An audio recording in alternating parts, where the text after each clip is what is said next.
stay up out the way, don't get your shit splat. Stop letting this shit slide and get your lick back. And get your lick back. Get your lick back. If a nigga owe you something, ain't no chit chat. Better stay up out the way, don't get your shit splat. Stop letting this shit slide and get your lick back. And get your lick back. I feel like I'm JX. J-Way. I'm a perfectionist. Adderall got me restless. I'm gone. Run with a wild crew, they get reckless. Young boy, come up off that neck. Give me that. To the trends. See you, Lee, be the band.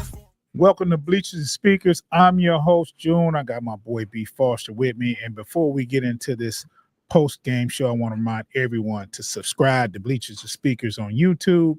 Make sure you subscribe. We're nearing 300 subscribers, and we're trying to get to that mark. By the end of next week. We are way past due. Also, you can listen to us anywhere you can listen to a podcast. You can find me and B. Foster. That's on all the platforms like Spotify, YouTube Music, Apple Podcasts. Just type in Bleachers and Speakers, FFSN in your search. Make sure you're following us once you find us and hit that notification bell on. So when we drop content, you will get an alert and download those episodes. And we like to see where these people are that are listening. So please download those episodes. Foster, we don't have a final, but it's pretty much over, boss. And to me, the score doesn't indicate how tough the game was. Well, the Lions, when the Lions win like 34-10, you see like really crazy off the chart offensive stuff, right? So it wasn't one of those games. It was one of those games where we did force some turnovers. We got a special teams touchdown, and we did whatever it took to make the score what it is. Instead of just dominating the whole game, this, that, and the other, because at one point they were up 7-0, and it was up 7-0 for in the first quarter. And I think the Lions made it 10-7. I think we went in the half 20-7, which is kind of crazy. Yeah, considering it was a quiet offensive turnout for all of our skill positions. St. Brown had two touchdowns, though, but still, not a crazy offensive numbers type of game. And I'm scared, Foster, because DJ Reed was carted off. Terrion Arnold hurt, left the game with an injury. When I was watching it last, Khalil Dorsey was at one corner, and Amik Robinson was at the other. So I don't want to go back to last year, but last year kind of got me shell-shocked, bro. I see. It scares me. Like, injuries scare me, bro. Yeah, I mean, there was a lot of weird situations. Hutch went down for a second. Kirby went down for a second. Yeah. Yeah, I mean, it's football. Everybody's not going to play 100% of the snaps. I'll wait to, before I say too much about the DJ Reed situation. But it wasn't. When you look at the score, it looks to be a little bit more dominant than it was. But like you said, by halftime, they went up 7-0 to start it. We just go through our thing where we score, we give up that first opening drive. Shepard is going to get in their ass about that, because he talked about that this week, but last week, however you want to call it. But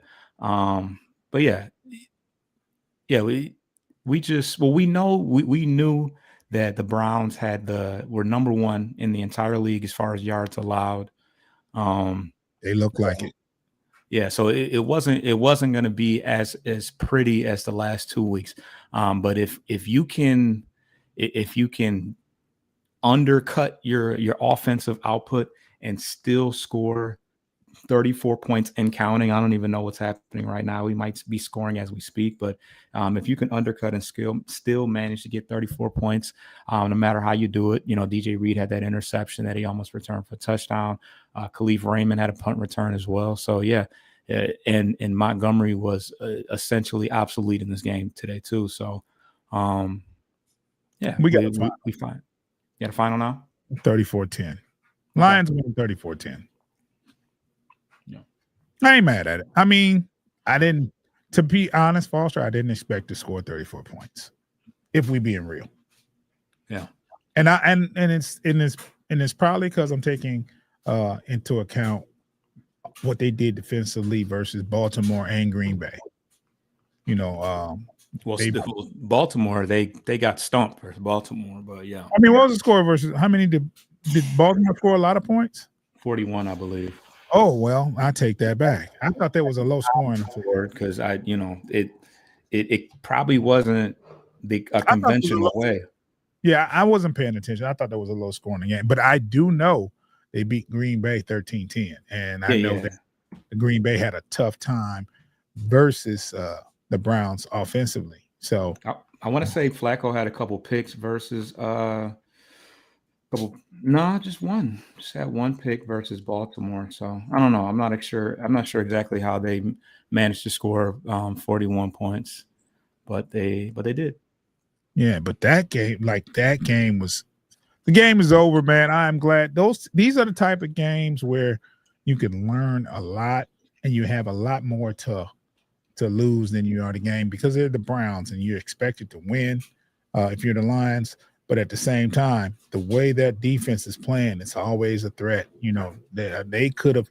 Luckily, we only had not luckily, but we only turned the ball over once, and it was like, to me, even though it was on first down, it was on a long pass, and that's similar to a punt.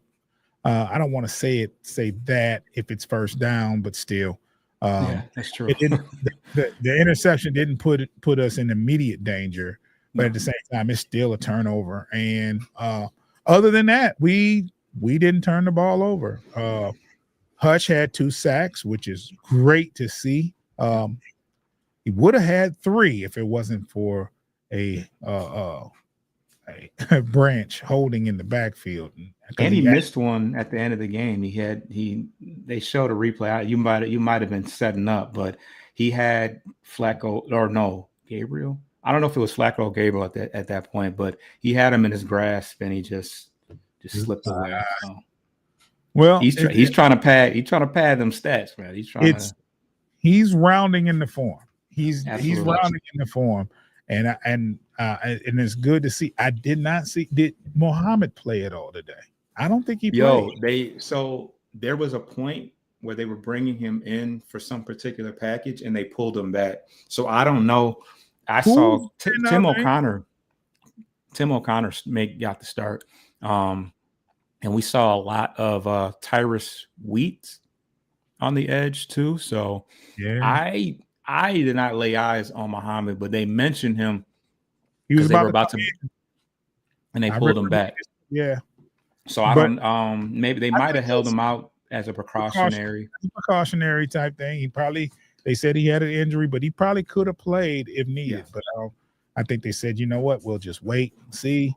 I don't want to dismiss this game because we're going to talk about it a little bit more. But who's next week? That's a great question. I have no idea. Yeah, I think it's somebody that somebody else played in our division. No, Bengals. It's the Bengals. Okay. Yeah, we talked about that last show. I mean, a pregame show. Oh, yes, we did. Pregame shows, we talked about that in the pregame show. We do have the Bengals next, and that's in Cincinnati. And I don't know, man. Today's victory it's bittersweet by seeing the injuries. Hopefully it's nothing serious. Yeah. But at the same time, you get out of this game. You don't let a game like this. You're supposed to win. You don't let a game like this get away from you. And the Lions are now 3-1. And Foster, I got to ask you this: do you feel better about this team than you did after the Week 1 loss to Green Bay? Oh yeah, way better. It always feels better with a win under your belt, let alone 3 of them in a row. So absolutely. Let me tell you this: like, I could have asked this question after the Bears, but that was just like one game, and it's like maybe it's just the Bears, right? Right, exactly. But after you win versus Baltimore the way we did, and you win at home the way we did, it's like, okay, now I'm starting to see the team that should have been on that field in week one. It seemed like to me, Foster, the defense seems to warm up after the first quarter. Damn near after the first drive, but yeah, certainly after the first quarter. I hate to see if this defense comes out firing on all cylinders from snap one. It's going to be some trouble for some teams. But it seems like we always play that first drive. I mean, every drive this year we've given up a touchdown on the first drive. Yeah. So now going into the following games, you give up the drive, and it's like, I don't feel, we always do that. We'll get back. So it is what it is. Hopefully it's not a trend that continues. I commend Shep because Shep for a first year defensive coordinator, not only does he say the right things, he tends to coach a good defensive ball game. Foster, what do you have to say about Shep? Because I'm cautious about the new coordinators, but how do you feel about Shep? Because we're gonna talk about the offensive coordinators soon.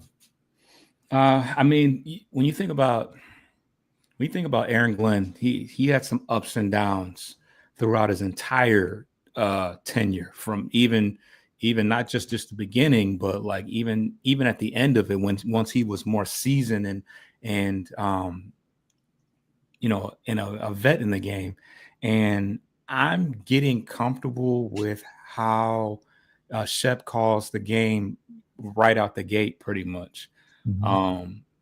You see the adjustments, and honestly, I feel better. Mind you, we went 15-2 last year.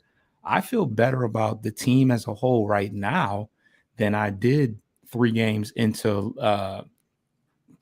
last year. We had lost. I think. Well, no. What did we start? 2-2? No. We started 3-1. 3-1. Yeah. So we started 3-1, but we haven't had we've had a 2-score. We've won by more than 2 scores in all the games that we did win. So the adjustments are not just like from game to game. It's from quarter to quarter. It's series to series where we seem to be locking things in. Flacco, made pretty quick work of us in that after that first drive. Judkins was running. Everything looked good on the Browns' behalf, and then we just completely shut them down. How many points did they score? 10. So they scored 10 points, and they had 7 within the first 5 minutes. So completely locked down. We're getting to the quarterback better than we've ever got to the quarterback.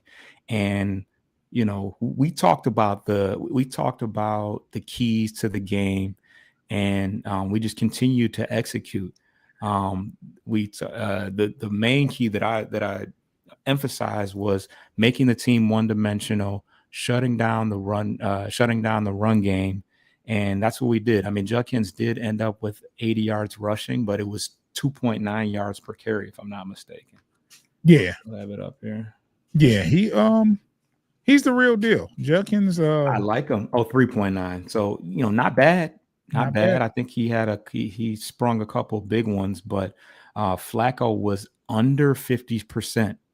Under 50% completion percentage, and he had 2 interceptions. That is by far the worst game because he didn't throw a single touchdown. He didn't throw a single touchdown today, and he threw a couple bad ones. The loft to Kirby in the first half. The loft to Kirby. What was the second one?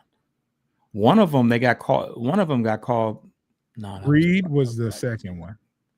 Who was it? DJ Reed was the right. Was the dive-in catch on the yeah. Yep.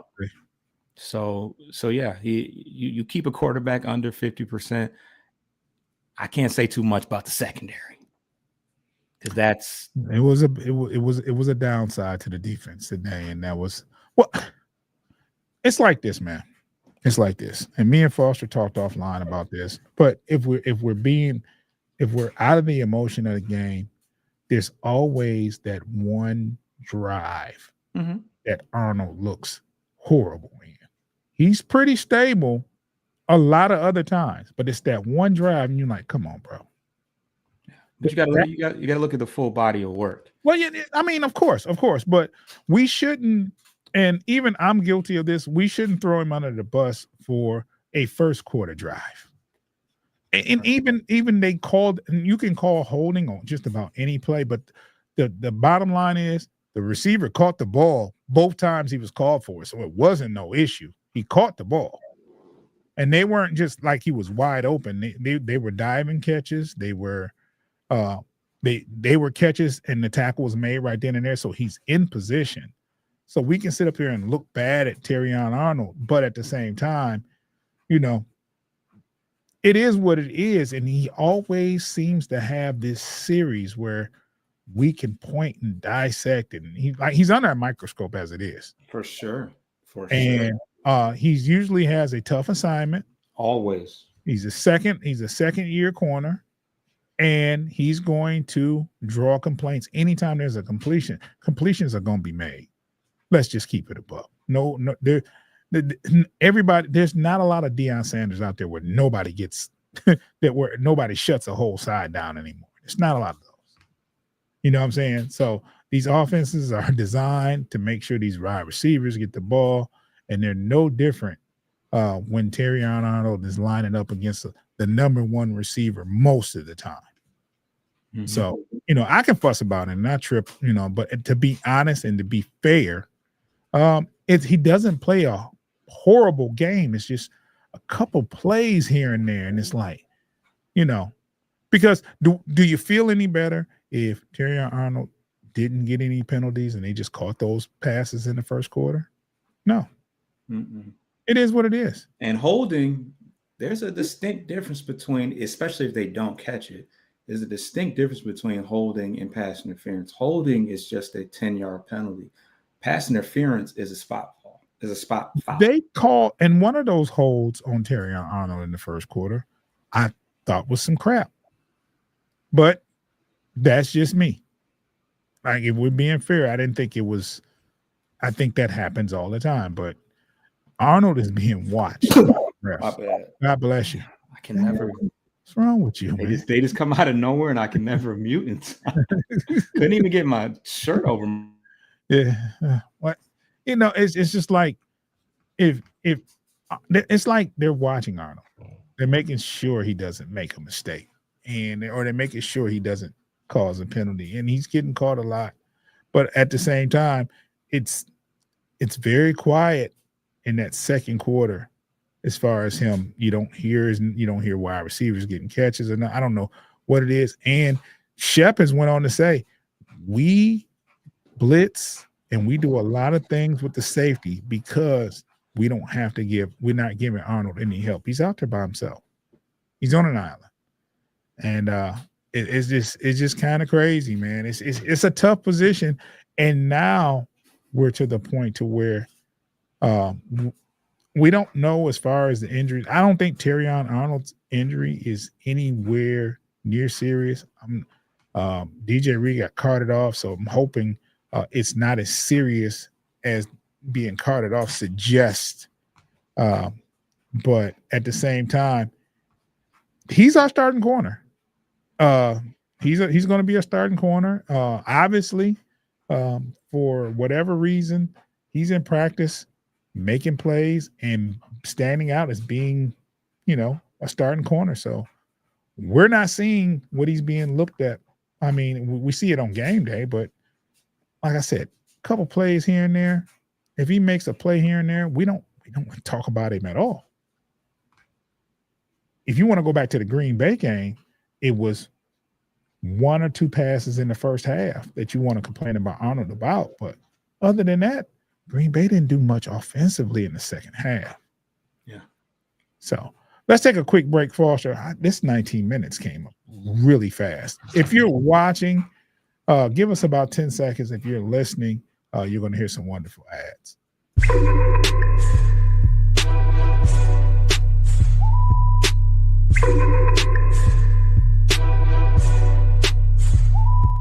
a final. The Lions have won today 34-10.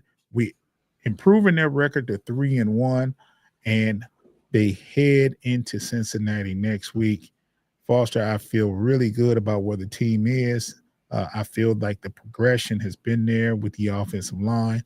The Cleveland Brown defense is for real. Never mind the 34 points. If you watch that game, you saw how they wasn't letting nothing ride as far as running the ball, especially between the tackles. You're not running the ball against them between tackles. Now, Sonic had some runs on the edge. He had a couple of them that he got around, but for the most part, him and Montgomery, they wasn't between the tackles. No, and that pass rush is real. And We did a good job though. We didn't give up a single sack. Did Mason Graham's name get called at all? Because I didn't even think he was playing. He played until I saw him in the fourth. That's how quiet he was. Yeah. I saw his jersey in the fourth quarter, and I'm thinking, oh, his jersey's pretty damn clean. You know what I'm saying? So, they did and he's an interior lineman, so that's kudos to them. Like I see Rutledge and Mahogany being a staple in that interior offensive line, and we got Sewell.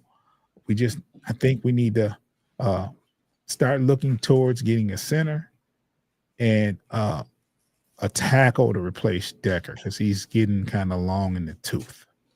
He played through a shoulder injury, and he had some reps against Garrett because they kind of moved him all over the place. But he did pretty. I mean, Garrett got close a couple times, but a player as good as him, close ain't enough for him. He usually getting to it. So I was good. Yeah. What was your favorite play of the game? Damn. What made you say, yeah, this is what I'm talking about?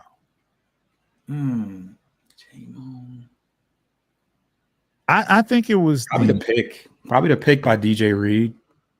That was something we need. I mean, we haven't had any picks, have we? I mean, Joseph went first, I think. Kirby had one prior to this game, but Kirby got his second one. But that one was a gimme. He just threw the ball up. But I like to see. Yes, but he had to get. It was like a pop fly, by the foul line because he kind of had to. Well, he kind of had to get those feet down. Here's what I mean, Foster. DJ Reed's pick was actually like on a player. You know what I'm saying? It wasn't so much a gimme. He made a play, and I've been wanting to see a corner make a break. I was saying, and it was a cornerback pick because we don't corner. Yeah, I wanted to see a corner break on the ball and get one. Yeah. And I kept saying, one of these days, and it's going. And I'm gonna say it, put it in the atmosphere right now.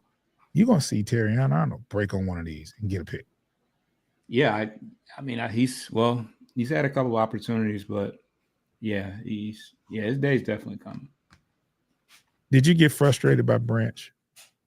I don't think I saw the play that he messed up, but you can almost bet, and that as great as he is going to be on the bad end of it. I think at one point it was Arnold and Branch back to back, and it's like, damn, Bama, like what the? Yes, there was also. Branch had two, and the one that he got was the strip sack by Aiden Hutchinson that they called back because Branch was holding. Now, granted, I think Hutch get called for a lot of bull. He just got fined $11,500 for something. Even ESPN says that's not a penalty. It's my Branch. Yeah. Oh yeah, it's crazy because he kind of got crumbled on that play. It's kind of a dangerous play, to be honest. Yeah, so it's like, but I know what Branch is. I know what he can do.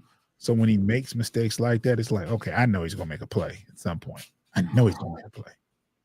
But man, it's like Branch is out there just they're watching him too. I think he has I think he's under a microscope as well. I think they're watching Arnold, and I think they're watching Branch like really, really bad. Really Said bad. green mouth guard on the top of his head. He attracting too much attention. Hey, take that thing off, man. They know who you are, man. Take that thing. It's like wearing a yellow jersey out there now. You're the only one with it on. Take that thing out your head. Sticking out like a sore thumb. Yeah. Foster, what else? Offensively, there's not a lot to really go crazy about today. No, And it's just what are you talking about as far as statistically and stat wise. yeah. St. Brown had 2 touchdowns. That's always, you can't never ignore that. And he had a couple of timely catches. Yeah. I mean, he's our go-to receiver, man. I mean, I remember when I was like, who the heck is he? Why are they drafting him? And he's one of the best wide receivers they've drafted. Yeah. Yeah. Got a nice little group over there. So it's a nice group over there, but at the same time, they compared his numbers to Larry Fitzgerald's in the first 6 seasons, and St. Brown is pretty much ahead in just about every category. It's crazy that he's 6 seasons in. Yeah. Seems like he just got here. Yeah. And it's like we can't say enough about it seems like when they need a play, when they need it, St. Brown's number is called.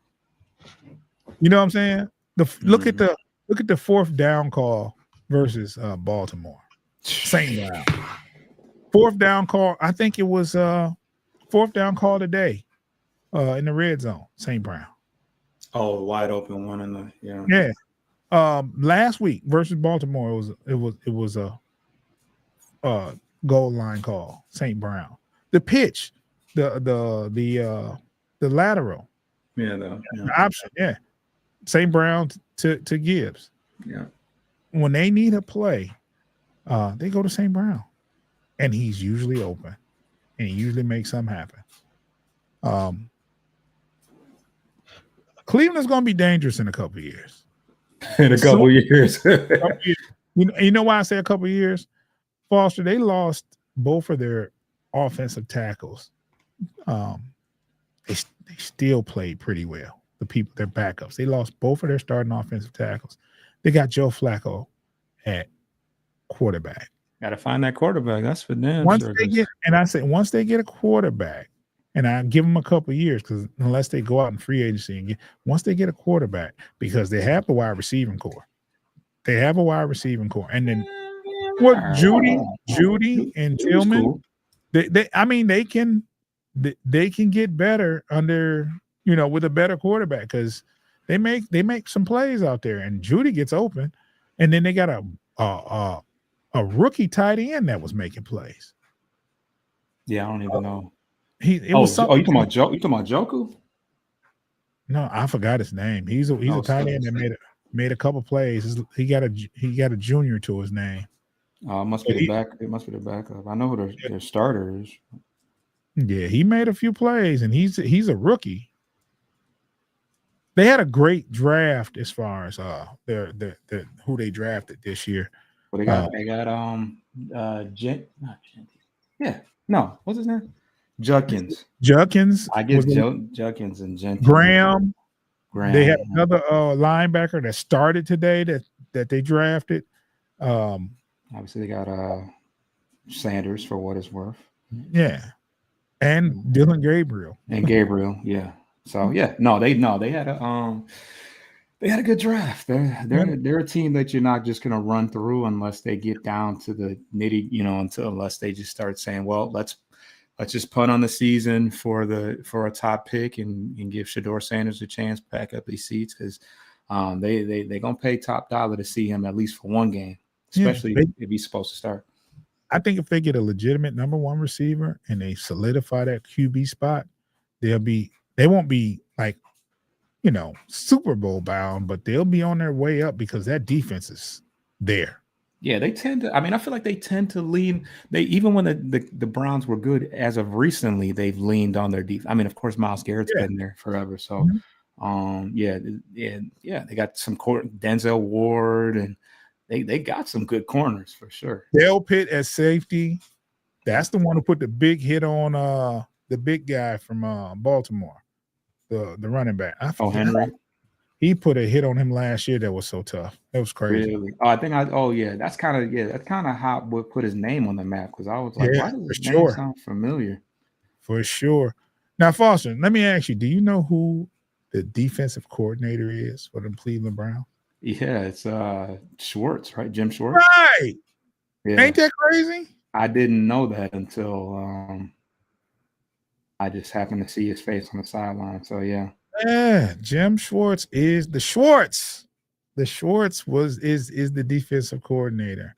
And I was thinking, but he already had his he was the defensive coordinator for another team, and they won in Detroit, and they carried him off the field, and that was his, shining moment. And I said he already had that moment, so that ain't gonna happen today. But it was like, they carried him after they beat us, right? yes, Yeah, and it's like, and I'm thinking it ain't gonna happen again today. But at the same time, I was thinking, man, he better not have them just playing like lights out because it's us, man. But they've been playing really good defense all year. Was Schwartz a coordinator then, or was he an actual head coach then? He was a coordinator, I believe. And they carried him off.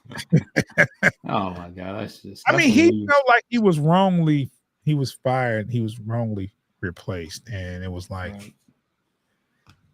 I don't know, man. The thing is, you had these back then. You had the GMs that just weren't.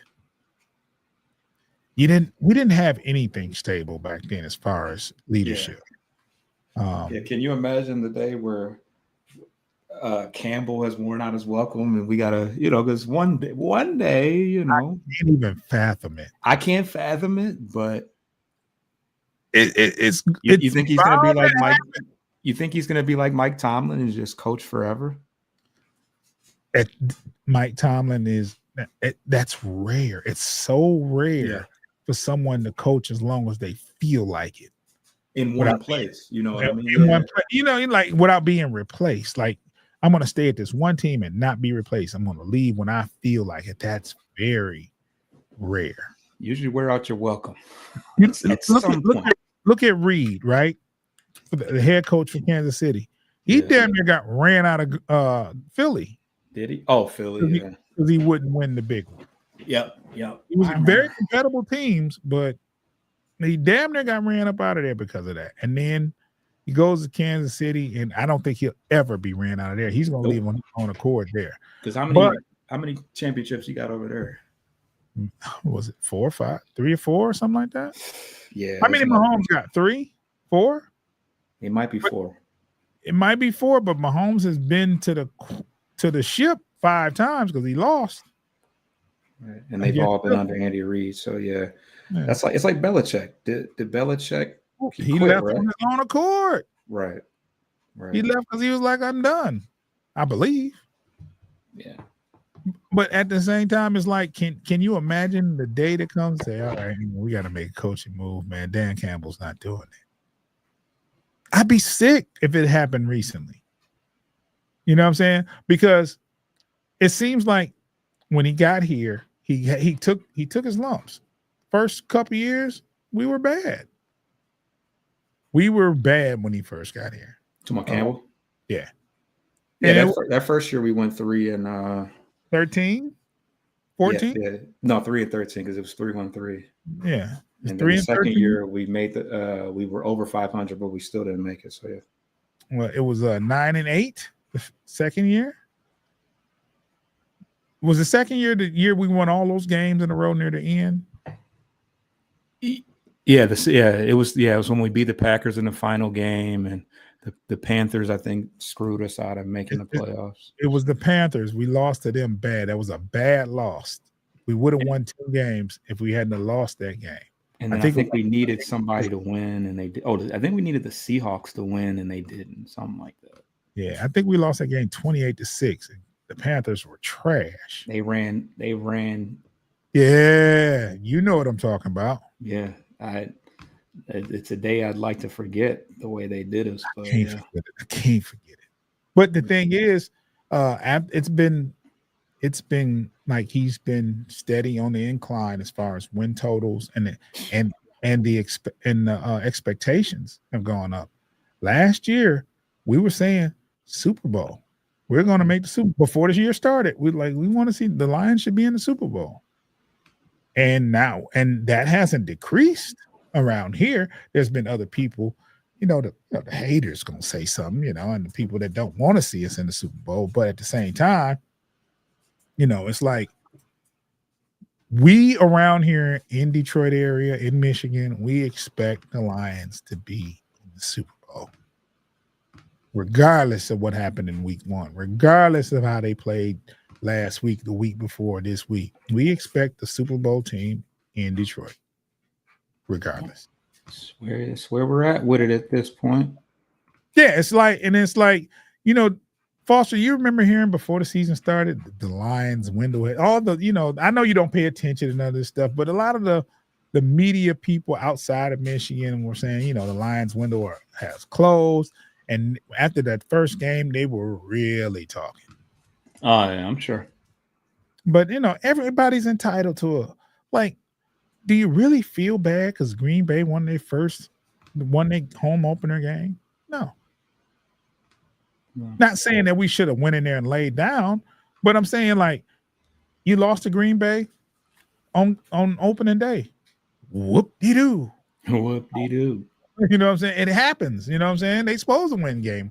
I mean, if I'd feel worse if they came into Detroit and that happened. You know what I'm saying? I would feel really bad for anybody to come to Ford Field and do what Green Bay did in game 1. I'd be really pissed off. But, Green Bay handled business and they did what they had to do. Foster, are you paying attention to the scores now? Yeah. The Tigers we're going to save the Tigers. I got a special moment for them. But the Vikings, I'm talking about the teams within our division. I'm paying attention to. The Vikings lost to the Steelers early. Yeah. Because they played overseas. So that was 24-21. I think the Raiders are playing the Bears right now. I need to know who Green Bay is playing and when. You got Dallas tonight. That's Sunday Night Football. That's right. Okay. So I'd like to know what the Bears game is. What's going on in that game? I don't know. You tell me. Let me look it up. Because I need to know. Okay. I need to know. Let's see here. And the Giants won their first game versus the Chargers. Wow. Yeah, they had a devastating injury to their top receiver. Neighbors is out? Towards ACL. No. About as devastating as it can get. Yeah, that's bad. They really had special with him. They'll have a top 5 pick this year. Okay. Right now, the Raiders and Bears, the Bears are up 3-0 in the first quarter. The Bears, they always come out in that first drive and they get some points. Every single game. Bears come out in that first drive, they look amazing. Well, you play the Lions, you're gonna win that. You're gonna score that first drive. That's just the way it works. When they played the Vikings in game 1, they went right down the field. Yeah, that's true. Game 2, Lions went right down the field. Versus Cowboys, right down the field. The only difference is they maintained it throughout the game. They wound up blowing the Cowboys out. Cowboys, man. I'm at a loss for words. I can't get a gauge on the Cowboys. I mean, they ain't shit to gauge. I mean, when's the last time they were really legit? Like they were a legitimate chance. They had a legitimate opportunity to make noise in the playoffs. It's been years. Has it been that long? I mean, since it was like really believable. I mean, this is like prime Zeke, prime Dez Bryant, not CeeDee Lamb, Dez Bryant. Prime Zeke. Who was that? Dak? Elliott. Well, I'm talking about. Okay, do you think they've been legitimate in the playoffs and scary since Dak been there, or was that before Dak?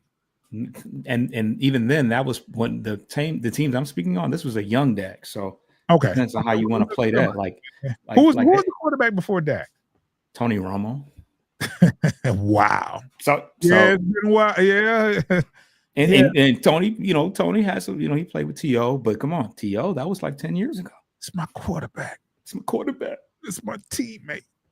I mean, they always, because Jerry spends money, so they've always had upper echelon players. What was the edge rusher they had for a while? This was before Micah Parsons. It was another dude. He was a monster. Lawrence? No, it's another. I mean, Lawrence was good, but it was another edge rusher, and he was really good. I'd have to look it up, but they always had some gritty. They always had some nice corners, but I don't know. Cowboys edge rusher. Foster, I got to tell you about this show I was watching. I can't remember the show. I would give them a shout out because I listened to him a lot. And one of the things he said today, it was either today or yesterday, was going into next season. I know it's early. I know it's way too early. It's really early. But he talked about a replacement quarterback to groom. Because he says Goff has about, and it was crazy because he said 7 more years. And I'm like, that ain't the time to go. You don't groom somebody for 7 years. No, you're going to lose them by the time. Like, and it made no sense. But he said, Goff got about 7 more years. And I'm like, in that case, you don't get, you get Goff, you get somebody, rookie contract is 3 years. Right. So it makes no sense to get somebody that you're going to bring in the bench for 7 years if that's going to be your future. He's going to be. You see what happened with the quarterback that just left and went to the Panthers that got cut. You know what I'm saying? If you plan on your quarterback being your future and you drafting one, your other quarterback is on his way out the door. And Goff has been, he's not a running quarterback. He avoids the hits. So he might be, he might last a little longer than as long as that line. Yeah. So if you're saying he has 7 more years, or even let's say 5 more years. He might have been talking about in his career, and they assume that by the time Goff is mid-30s that he tries to get one more big deal in the line. I mean, I get that. It's just it's too early to even think about it, honestly. But I kind of get where he's coming from. It's irrelevant, especially after we just tried to possibly groom a predecessor. I mean, who wants to even think like that when we just tried that? Yeah, and Hendon Hooker. Now, I mean, that's but like when you're drafting your future, it's a little bit closer to when it's time to make a change. You know what I'm saying? You got to think that all that it entails to get someone, like for instance, if you draft a quarterback now, let's say you fall, let's say the end of the season, we fell short versus Washington, right? Mm-hmm. And the first thing you do is you draft a quarterback. That's a kick in the ass to Goff. Depending on where you draft them, but yeah, exactly. Depending on where you do, if you go first round, second round is like, what the hell? Wow. Now, if you pick him up in the 6th round, it's like, okay, you got to back up. You know what I'm saying? But at the same time, it's like you have to be really careful when it comes to changing of the guard. Now, there's a lot of naysayers. There's a lot of people that's totally against Goff, more against him than what you think. They don't think he can get you to the next level. But I'm looking at numbers. Your quarterback passed for 4,000 yards in a season. It ain't the quarterback that's the problem. Now, he might have had a bad game in the playoff or something like that. You can say that. But that's when others got to step up. It's a team game at the end of the day. And if you can't win with Goff, you probably can't win at all. Yeah. It's an unfair thing, man. It's fair because when you win it, nobody else earns that W besides you. Right. So Trent Dilfer won the Super Bowl. They don't say Ray Lewis. They don't say Terrell Suggs and Tony Saragusa. They say Trent Dilfer won it no matter what. So Yeah, heavy's the head, and you shoulder both sides of it. When it's all good, you get the love. When it's all bad, you get the that shove. You get the shove. So yeah. It's crazy. That's why they pay him the big bucks. That's the same reason why some people discredit what Lamar Jackson does, and he's a top 3 quarterback every year. But until he finds a way to beat Patrick Mahomes and beat Josh Allen, that is always going to be that little caveat, that little blemish in his career, is the fact that he's never even got to the big game, let alone won it. So that's crazy that he has them problems against those two quarterbacks, those teams. Well, and Mahomes got like 6, he's got like 5. You see how you said those quarterbacks instead of those teams, Bills and Kansas City, right? Yeah, that's what comes with it. Have the ball in your hands the ball goes into your hands no matter what, every play. Yeah.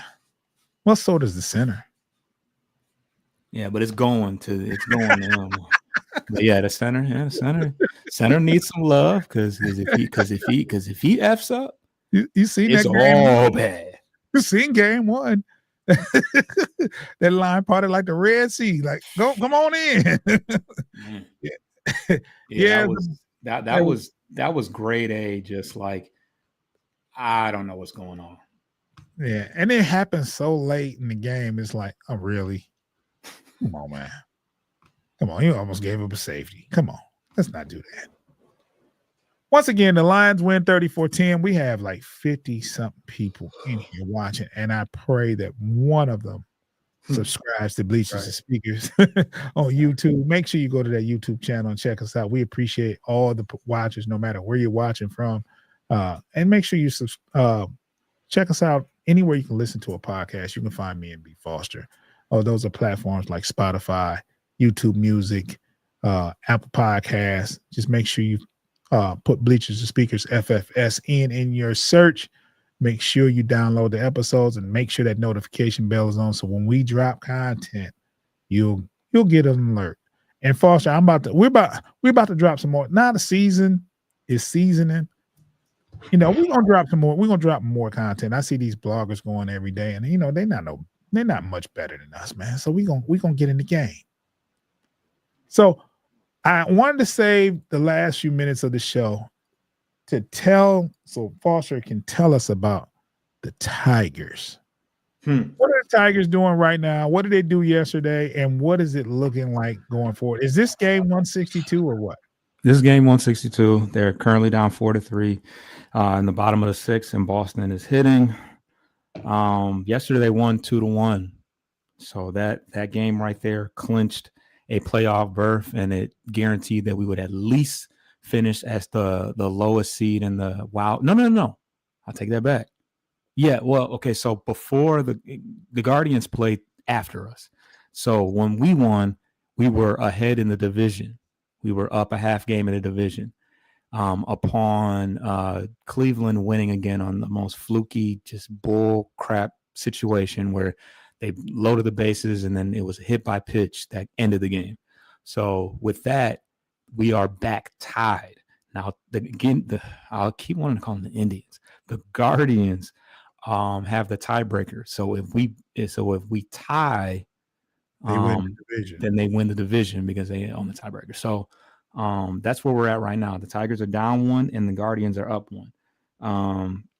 So if we both lose, like I said, we tie, Guardians win the division. Either way, it's gonna be us versus the Guardians. Don't ask me what stipulations make it to where we play the Yankees or Blue Jays because I don't know at this point. I'm going to let Coach explain that for you guys on the next show that's going to be coming up in a little bit. It's kind of a long day for me, but as soon as that Tigers game is over with, we are going live to recap the game, which I hope he's watching because I'm kind of half-ass, trying to watch and record this show. But Coach is excellent when it comes to breaking down. Well, there won't be much to break down because by that point, every game will have been concluded. We'll be able to pull up the playoff picture, and we'll be able to show you what's happening, when we're playing, who we're playing, and why we're playing them, I guess. But yeah, we got some other stuff going on. We're going to be previewing our desired batting lineups going into the first game, and what starting pitchers we want to see, and who might get left off the playoff roster, because somebody that's playing right now, may get left off that playoff roster. So that we are going to speculate into all of that next. And coach is going to crap all over AJ Hinch because we of course, that's just not his guy. And I made a comment while y'all were doing this show one of these days, and I said, are we talking about getting rid of Hinge now, or is it too early to talk about that? I only did that to get coach started. Oh yeah. You know how to get him going. There's certain buzzwords and things, and they're talking, just for the folks that, because they're talking about an extension for AJ Hinch right now. I know coach bad. Yeah, and he just got an extension because they don't really tell you. They didn't specify how long the extensions were. It's literally a ghost extension, but so it must not have been a very long one, because that was December of 2023. So they're talking another extension, and he would have already signed it, but it was bad timing because we were currently, the ship was sinking, so it would have looked crazy. But they locked in with him. AJ ain't going nowhere, no matter how coach feels about it. He ain't going anywhere. So let me ask you now. Playoffs are coming up. The Tigers are in the playoffs. I'm going to ask you in front of all these people, can I be on the show one of these days with you and coach? Yeah. Okay. I'm not going to commit to when exactly. Okay. So you just want the commitment that you're allowed? No. I want to ask permission. I haven't followed them all year, but I can ask questions. I can give my commentary. I can watch one of the games. Right. I can lock in. Just, this. I got this new job, man, and it's been keeping me very, very busy. I worked Friday, 6 a.m. to 8 at night, and they were contacting me yesterday and today, asking me too, huh? Man, it doesn't stop. I ignore. Don't they know the Lions game is on, and that's not allowed? That is against company policy. Let me say this: we have a manager on duty on the weekends. Why they don't go to the manager on duty and they contact me, I don't know. You the man. It defeats the purpose of having a manager on duty if you're just going to call me for solutions when you have problems at work. Because when I'm there's nobody for me to call. I just handle it. I make the most of it. I do what I got to do. But it seems like, and it'd be like for the littlest things that you could ever imagine. It's like, you can't handle this. It's crazy. It's crazy. Let me stop fussing about the job. But also, let's put a bow on this. I know you got a baseball game to watch and a show to do later. I hope the Tigers come back and win this one and just make it difficult for Cleveland. And one more thing before I shut up and let you put a bow on this. Obviously, the Raiders had the ball and they fumbled at their own end, and the Bears had the ball in the red zone, and Caleb threw an interception. So now the Raiders have the ball and are driving. Hot potato. First and goal. First and goal for the Raiders. It's just crazy how that worked. They had the ball, and it was a fumble. Stevenson picked it up. They were in business in the red zone, and Caleb threw an interception. So, but Foster, put a ball on this so we can get on up out of here. Well, it's been an all-on attack of Cleveland all week. We had to play the Guardians a couple of times. We were obviously competing for an AL Central championship with the with them, and then on Sunday it all culminated in a game against the Cleveland Browns. We performed pretty well considering the fact that that game was kind of labeled somewhat of a trap game. But, you know, much more on the radar because they did beat our NFC North rivals, Green Bay, last week. So the team once again looked pretty prepared. They played a pretty sound game. We got some turnovers this week. We scored on a punt return. Yeah, we executed. One thing that I do want to see is us clean up some of those penalties on the offensive line. Well, you know, because we had a couple of defensive penalties, but there was one particular drive where it was back to back. It was Mahogany and then it was Decker. I think, because it was 1st and 20, and it was Mahogany first and then it was Decker second. So those will hurt you, but especially against the defense. Can't start off first. Yeah. Because those are obvious either pass situations or, you know, for the most part, you're going to pass because who wants to be in 2nd and 19? So, but overall, I'm very pleased with how the offensive line played. We did rush for over 100 yards, although it didn't really feel like it. Gibbs was able to break a few, but once again, no sacks allowed.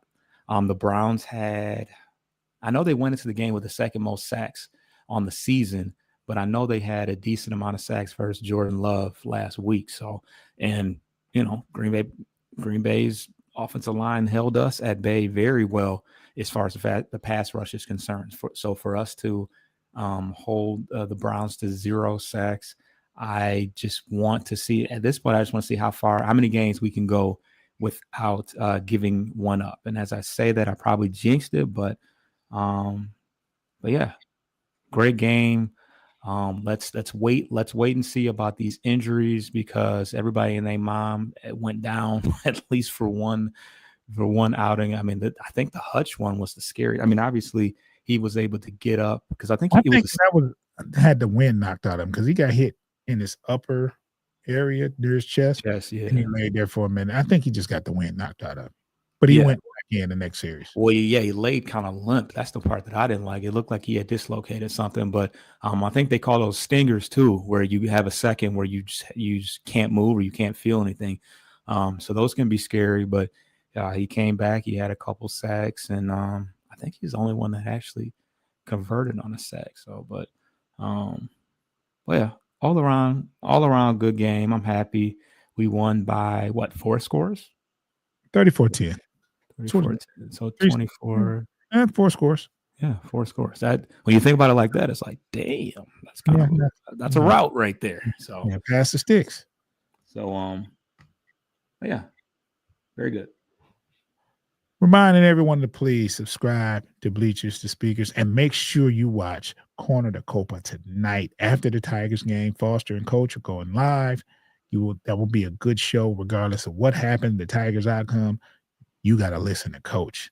Foster is the cool, level-headed one. He's real now. He's just the one that he's not going to go crazy like Coach. Coach has very. Hey, were you watching when he banged his table? That might not have. Yes. Oh, that was must-see TV. Hey, we were probably up 20 games then. Yeah. Watch Corner to Copa, man. Watch Corner to Copa. That's a Tigers podcast with Foster and Coach, man. And subscribe to YouTube, Bleachers Speakers on YouTube. Also, subscribe to Corner to Copa on YouTube. Do that because they have their own channel. So subscribe to Corner to Copa on YouTube. Get your lick back. If a nugget